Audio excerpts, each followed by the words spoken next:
ભરૂચ શહેરમાં રખડતા પશુઓનો આતંક હવે જીવલેણ સાબિત થઈ રહ્યો છે। મુખ્ય માર્ગો પર ઢોર અને ગધેડાઓના અડીંગાને કારણે વાહન ચાલકો રોજ જીવના જોખમે મુસાફરી કરી રહ્યા છે। તાજેતરમાં જ એક આશાસ્પદ યુવાનને જીવ ગુમાવ્યા બાદ નગરપાલિકાની કામગીરી સામે ગંભીર સવાલો ઉભા થયા છે।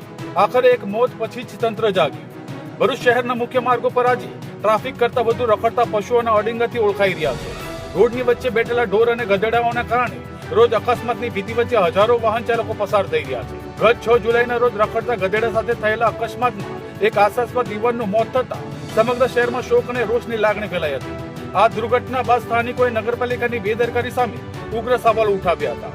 જાગૃત નાગરિકોએ જિલ્લા કલેક્ટર અને જિલ્લા પોલીસ વડાને રજૂઆત કર્યા બાદ નગરપાલિકા તંત્ર હરકતમાં આવ્યું હતું અને 5 બસ્તી સ્ટેશન રોડ તથા કસક વિસ્તાર સહિતના માર્ગો પર રાત્રિ દરમિયાન ગધેડાઓને પકડવાની કામગીરી શરૂ કરી હતી।